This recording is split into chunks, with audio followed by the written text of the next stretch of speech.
आप यदि भारतीय हैं और व्यापार जगत से जुड़े हुए हैं, जुड़े तो है ही क्योंकि सामान हम इस देश में खरीदते हैं, इस देश में रहते हैं, या कोई ना कोई हमारे सगे संबंधी कहीं ना कहीं व्यापार से जुड़े हुए हैं। तो आज मैं भारतीय व्यापारियों की सोच और विदेशी व्यापारियों की सोच में आज मैं कंपेयर आपको बता रहा हूं कि कैसे भारतीयों का सोच होता है व्यापार के दिशा को लेकर और विदेशी व्यापारियों का सोच कैसे होता है। आज एक जानकारी आपको दे दूं कि विदेशी व्यापारियों की रणनीति इतनी तगड़ी होती है कि भारत देश की व्यापार की अगर मैं बात करूं तो भारत देश का 80% से 90% व्यापार पूरी विदेशियों के हाथ में है। कैसे?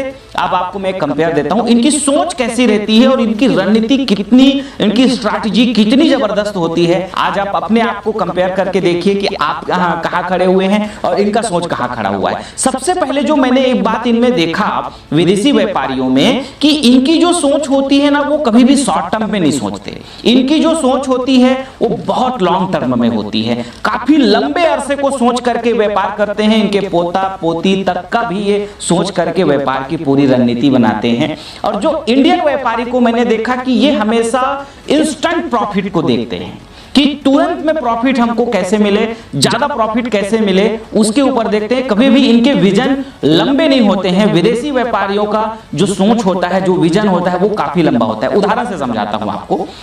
अगर मैं पुराने उदाहरण लेता हूं तो जैसे भारत देश में पहले थम्स अप का जो व्यापार था वो भारतीय के पास में था। कोल्ड ड्रिंक सेक्टर में सबसे बड़ा जो आधिपत्य था वो भारतीयों के पास में था। लेकिन पिछले कुछ दशक में ऐसा हुआ कि जब कोका कोला और पेप्सी इस देश में व्यापार करने आए और इतनी दमदार रणनीति उनकी थी, इतनी जबरदस्त उनकी स्ट्रैटेजी थी कि पूरा भारत देश का कोल्ड ड्रिंक सेक्टर उन लोगों ने अपना कर लिया और जिनके पास पुराना था थम्स अप इत्यादि, इनको इन लोगों ने अपना खुद का खरीद लिया। मतलब अब पूरा कोल्ड ड्रिंक सेक्टर्स का अगर व्यापार आप देखिएगा तो पूरा तरह से विदेशियों के हाथ में है। और सबसे बड़े अगर बड़े प्लेयर हैं कोई अगर कुछ इस भारत देश में तो वो कोका कोला है और पेप्सी है। अब इनके पास में सारा है, चाहे वो पानी हो, चाहे वो पूरी कोल्ड ड्रिंक सेक्टर का जितना आप कोका कोला का ब्रांड्स में पीते हैं वे सब हो गया।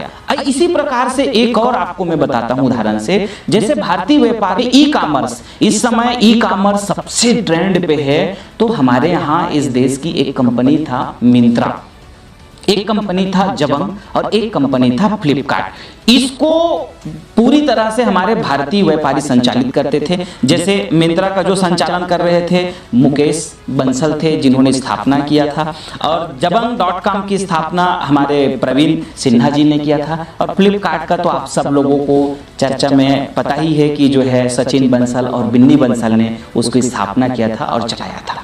अब देखो क्या हुआ कि ये हमारे इंडियन बड़े प्लेयर थे, लेकिन जो ये विदेशी जो व्यापारी हैं जैसे वॉलमार्ट वाले, इनकी सोच इतनी बड़ी थी कि हमको ई कॉमर्स सेक्टर्स को पकड़ना है। तो इन लोगों ने क्या किया कि पूरी ये जो तीनों ब्रांड्स था, फ्लिपकार्ट को भी खरीद लिया, जबंग.com को भी खरीद लिया और मिंत्रा को भी खरीद लिया। अब क्या हुआ, ऑनलाइन में सबसे बड़े प्लेयर के रूप में इस समय अमेज़न है और साथ में दूसरा ये वॉलमार्ट का फ्लिपकार्ट है। अब आप सोचिए कि फ्लिपकार्ट के अंडर में ही जबंग.com है, मिंत्रा है। अब इंडियन प्लेयर में कौन बचा? स्नैपडील। अब मुझे डर इस बात का भी है कि कहीं स्नैपडील कभी भी बिक ना जाए, क्योंकि मैंने इंडियन व्यापारी को देखा कि वो इंस्टेंट में जब उनको 1000 करोड़ 2000 करोड़ अब 1 लाख करोड़ का जहां ऑफर मिला तो फ्लिपकार्ट ने अपना पूरी कंपनी को बेच दिया इन वॉलमार्ट के हाथ में। अब आप सोचिए कि जो इनका सोच है वॉलमार्ट का, 1 लाख करोड़ के फायदे के चक्कर में इंडियन व्यापारी ने अपना पूरा व्यापार इसको बेच दिया। मिंत्रा वाले ने 2000 करोड़ में बेच दिया था, जबंग.com ने 700 करोड़ में बेच दिया था। तो इंस्टेंट प्रॉफिट के लिए इन लोगों ने बेच दिया। अगर ये नहीं बेचते तो कम से कम इस देश के पास में ये व्यापार तो रहता, कभी कंपटीशन तो देते। अब कंपटीशन ई कॉमर्स को कोई नहीं दे सकता, किसी के पास में ताकत ही नहीं रह गया। शॉपक्लूज पहले से बाहर का था, ईबे पहले से बाहर का है। अब आप देख लीजिए कि ई कॉमर्स सेक्टर्स में कोई भी बड़े प्लेयर रह ही नहीं गया। अब इसी प्रकार से मैं फास्ट फूड चेन की बात करूं तो फास्ट फूड चेन में आप पूरा देख लीजिए, पिज्जा हट, KFC, मैकडोनाल्ड और डोमिनोज, इसके साथ में सबवे और साथ में आप ले लीजिए जितने और भी विदेशी ब्रांड्स हैं, इनका इतना बड़ा अस्तित्व हो गया कि अब इनको कोई कंपटीशन देने वाले यहाँ पे है ही नहीं। इसी प्रकार से कोल्ड ड्रिंक सेक्टर में अब कोई कंपटीशन नहीं दे सकता। अब आप साथ में देख लीजिए एफएमसीजी सेक्टर, एफएमसीजी सेक्टर में विदेशी व्यापारियों की रणनीति आप देख लीजिए कि हिंदुस्तान यूनिलीवर को, प्रॉक्टर एंड गैम्बल को, रैंकिन बैंकाइजर को, और साथ में जो है ये जितना और भी बड़े ब्रांड है, नेस्ले है, जॉनसन एंड जॉनसन है, इसको टक्कर देने के लिए अब कोई भी बड़े प्लेयर इस भारतीय मार्केट पे नहीं बचा। तो एफएमसीजी सेक्टर भी चला गया, फास्ट फूड सेक्टर भी चला गया, सोशल मीडिया पे अब मैं अगर आ जाऊं तो सोशल मीडिया भी चला गया। सोशल मीडिया में कोई भी प्लेयर इंडियन है ही नहीं। व्हाट्सएप इनका, ट्विटर इनका, इंस्टाग्राम इनका, जीमेल इनका, गूगल उनका, यूट्यूब इनका, तो सारा कुछ विदेशियों के हाथ में। तो जो विदेशी व्यापारी है इनकी सोच बहुत लॉन्ग टर्म में होता है, ये कभी भी छोटे टर्म पे काम ही नहीं करते। अच्छा, एक चीज और मैंने देखा कि ये लोग बड़े धैर्य के साथ में काम करते हैं। हमारे जो इंडियन व्यापारी, इनके पास धैर्य नहीं होता। ये सोचते हैं कि अरे हम इंस्टेंट कमाने के चक्कर में ये धैर्य को अपना तोड़ देते हैं और अपना व्यापार को उन्हीं के हाथों में बेच देते हैं। तो एक तो धैर्य की कमी होती है, इनके पास धैर्य बहुत ज्यादा होता है। इसके साथ साथ में मैंने देखा कि ये लोग जो जितने विदेशी व्यापारी हैं, ये पेटेंट और लाइसेंस में, ताकि एक बार इनके पास अगर कब्जा हो गया, पेटेंट करा लिया, लाइसेंस करा लिया, और जो हमारे जो भारतीय व्यापारी ये कभी भी पेटेंट और लाइसेंस के चक्कर में नहीं रहते। ये चल रहा है ठीक है, और नहीं समझ में आया तो इन्हीं विदेशियों के हाथ में बेच देते हैं। तो इस तरह से भारत देश का जितने छोटे उद्योग जगत था, सारे जो है इनके हाथों में चला गया, और भारतीय के जो व्यापार था पूरा 80% वो विदेशियों के कब्जे में हो गया। इसके साथ में मैंने एक चीज और देखा इनके पास में कि ये लोग मार्केटिंग एंड ब्रांडिंग के इस्तेमाल के लिए ज्यादातर क्रिकेटर्स को और ज्यादातर हीरो और हीरोइंस का ही इस्तेमाल करते हैं। जितने भी आप विदेशी ब्रांड्स को अगर देखेंगे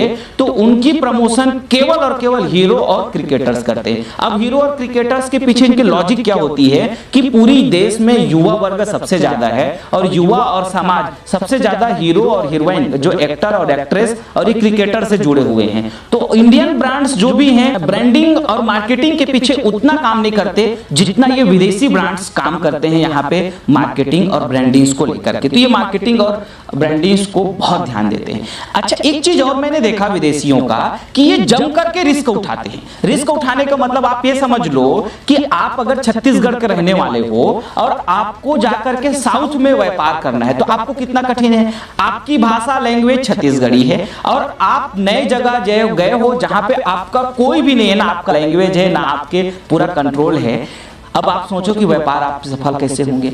अब देखो कि ये विदेश के रहने वाले, अमेरिका के रहने वाले, या इटली के रहने वाले, यूरोप के रहने वाले, चाइना के, यहाँ की भाषा भी नहीं समझते, आपकी नब्ज भी नहीं समझते, और कितना कठिन होता है कि आपको दूसरा देश में जाके व्यापार करना। अब आप ये सोचो कि भारत देश में 80% मतलब आप कोई भी सेक्टर उठा लीजिए, चाहे ई कॉमर्स सेक्टर उठा लीजिए, एफएमसीजी सेक्टर उठा लीजिए, या आप सोशल मीडिया सेक्टर उठा लीजिए, चाहे फार्मास्यूटिकल उठा लीजिए, चाहे आप उठा लीजिए जो है कोल्ड ड्रिंक सेक्टर को, चाहे फास्ट फूड को, चाहे आप कोई भी सेक्टर आप मुझे बता दीजिए, कोई अब ऐसा सेक्टर नहीं बचा जिसके पास इनका कब्जा ना हो। हाँ, एक दो सेक्टर है, जैसे हॉस्पिटल सेक्टर, जो हॉस्पिटल यहाँ चल रहा है वो है, एजुकेशन सेक्टर है, ये थोड़ी सी कुछ सेक्टर्स अभी बचे हुए हैं जो इनके पास में अभी नहीं है। लेकिन मुझे ऐसा लगता है कि बहुत ज्यादा वक्त नहीं है जो इनके हाथ में ये चला ना जाए, क्योंकि इनके पास में जो कैपेसिटी है और ये जम करके रिस्क उठाते हैं।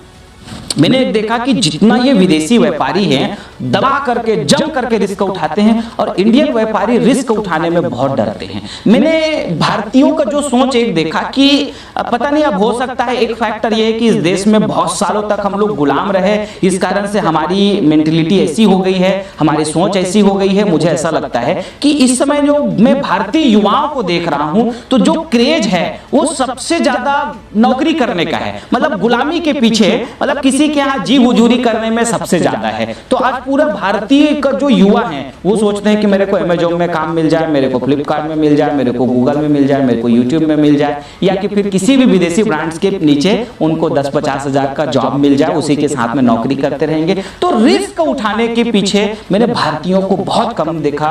भारतीय व्यापार में अगर भारतीय व्यापार अगर रिस्क उठाते तो आज अमेजोन वाले को टक्कर दे रहे होते, कोई भी ई कॉमर्स में, एफएमसीजी सेक्टर में बड़े टक्कर दे रहे होते तो रिस्क जो है बहुत कम उठाने वाले हैं। इसके कारण से भारतीय व्यापार धीरे धीरे विदेशियों के कब्जे में ज्यादा हो गए।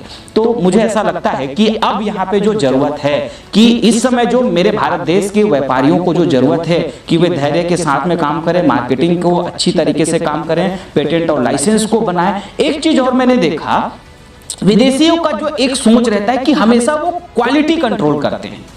भारतीयों के जो प्रोडक्ट्स हैं उस पे क्वालिटी कंट्रोल के ऊपर कोई बहुत ध्यान नहीं देता। देखो थोड़ा दिन तक मेंटेन करते हैं, उसके बाद जिस दिन चल पड़ते हैं उस दिन क्वालिटी कंट्रोल को खो बैठते हैं, और जैसे ही क्वालिटी कंट्रोल को खो बैठते हैं तो तुरंत विदेशी शिफ्ट हो जाते हैं, विदेशी मार्केट की तरफ शिफ्ट हो जाते हैं। और एक दिमाग में मेंटलिटी तैयार हो गई है कि यार अमेरिकन ब्रांड से है तो क्वालिटी अच्छी है और इंडियन का कोई भी प्रोडक्ट है तो उसकी क्वालिटी वीक है। थोड़ा ऐसा हुआ भी सही, कुछ कुछ क्षेत्रों में ऐसा हुआ, लेकिन हमको यहाँ पे सोचने की जरूरत है कि हमको किसका प्रोडक्ट लेना है, किसका नहीं लेना है। ये तो एक कॉमन सेंस की बात होती है कि भाई अगर देश का प्रोडक्ट खरीदेंगे तो पैसा देश में रहेगा, विदेशियों का खरीदेंगे तो अब ये तो बहुत बड़ी चीज हो गई है कि भारत देश का 80% व्यापार तो चला गया है, अब कुछ बचा तो है ही नहीं। सोचने वाली बात है। साथ में मैंने एक चीज और देखा कि ये वॉल्यूम में काम करते हैं। कभी भी विदेशी व्यापारी जो है शॉर्ट टर्म के लिए काम नहीं करते, कभी भी छोटे उस पे काम नहीं करते, छोटे वॉल्यूम के लिए काम नहीं करते। ये प्रॉफिट भला कम रखते हैं लेकिन हमेशा वॉल्यूम बढ़ाने के लिए लगते हैं। जैसे KFC वाले का आप सोच लीजिए कि कितनी बड़ी चैन है, मैकडोनाल्ड का कितना बड़ा चैन है, आप वो देख लो। जितना इनका है जो भी व्यापार है ये पूरी बहुत वॉल्यूम बढ़ाने के पीछे काम करते हैं। अब जैसे लक्स साबुन बनाने वाले, लाइफबॉय बनाने वाले, Dove, clinic plus, Dettol, Harpic, जितनी ये FMCG सेक्टर है ये हमेशा वॉल्यूम में काम करते हैं। तो क्वालिटी और क्वांटिटी इसके ऊपर ज्यादा ध्यान देते हैं। और जो इंडियंस हैं वो थोड़ा सोचते हैं कि प्रॉफिट ज्यादा मिलना चाहिए, क्वांटिटी के पीछे बहुत बड़ी सोच नहीं रहती है। तो इस कारण से हमारा जो भारतीय व्यापारी है वो कहीं ना कहीं फेल दिखाई देते हैं और विदेशी व्यापारी इसलिए सफल दिखाई देते हैं। मैं इसलिए सफल उनको कह रहा हूं क्योंकि मेरा भारत देश में मुझे जो दिखाई देता है कि 80% व्यापार जब उनके हाथ में है, चाहे टेक्नोलॉजी सेक्टर में हो, चाहे वो मोबाइल सेक्टर हो, जितना बाकी सेक्टर्स तो मैं गिना ही दिया आपको, तो अब सारा सेक्टर्स तो इनके पास रह गया ना। तो इस वजह से मुझे ऐसा लगता है कि वो व्यापारी ज्यादा सफल दिखाई देते हैं। अब उनसे हमको सीख लेने की जरूरत है और हमको यहाँ पे काम करने की जरूरत है। तो आज मैं भारतीय व्यापारियों से कहूंगा कि अब आपको अपने व्यापार को बड़ा कैसे करना है। अब आपको अगर ई-कॉमर्स सेक्टर में टक्कर देना है तो कैसे आप दे पाएंगे, इनको FMCG सेक्टर में टक्कर देना है तो कैसे दे पाएंगे, टेक्नोलॉजी सेक्टर में अगर टक्कर देना है तो कैसे दे पाओगे, सोशल मीडिया सेक्टर में अगर टेक्नोलॉजी के साथ साथ में सोशल मीडिया को अगर आप टक्कर देंगे तो कैसे देंगे, फार्मास्यूटिकल में आप टक्कर देंगे तो कैसे देंगे, और आप मान लीजिए कि शूज सेक्टर में आप चले जाइए, बाटा को आप कैसे देंगे, प्यूमा को कैसे देंगे, एडिडास को कैसे देंगे। इतने बड़े ब्रांड्स हैं जिसको टक्कर देना बहुत बहुत बहुत कठिन काम है जो ये विदेशी ब्रांड से हैं।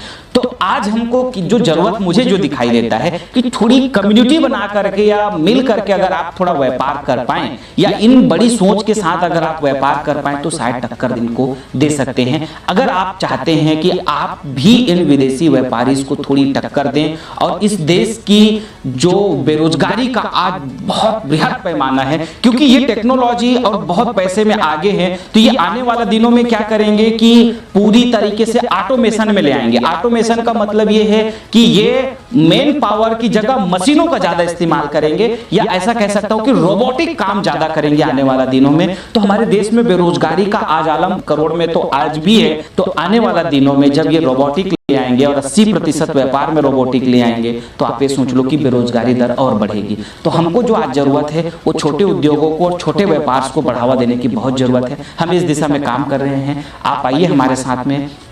हम आपको प्रतिदिन हर संडे को सवेरे 10 बजे से 12 बजे रायपुर छत्तीसगढ़ में असंग आश्रम में हम आपको मिलेंगे और मिल करके पूरी एक नई व्यापार की रणनीति बना करके हम मिल करके क्या ऐसा कुछ काम कर सकते हैं जो इन विदेशी व्यापारियों को टक्कर दे सकते हैं, या क्या करना चाहिए, कैसे करना चाहिए। इस दिशा में अगर आपके पास में भी कुछ प्लान है, आइडिया है, तो आप मुझे जरूर बताइए। कमेंट्स में बताना चाहे तो कमेंट में बताइए, नहीं तो आइए मिल के बैठ करके बात करते हैं और इस दिशा में आज हमको प्लान करने की जरूरत है, नहीं तो भारतीय का जो 20% व्यापार आज बचा हुआ है ये 100% विदेशियों के कब्जे होने में ज़्यादा वक्त नहीं लगेगा। तो इसलिए महाजन ने आप लोगों को ये पूरा एनालिसिस दिया, आप इसको समझिए, देखिए, सोचिए, विचारिए, जागिए, उठिए, सोते मत रहिए, नहीं तो गुलामी फिर से आ रही है, फिर से भारत की अर्थव्यवस्था डगमग है। और जैसे अंग्रेजों ने यहाँ से चोरियां किए थे, धन ले गए थे, और आज के समय में भी प्रतिदिन हजारों करोड़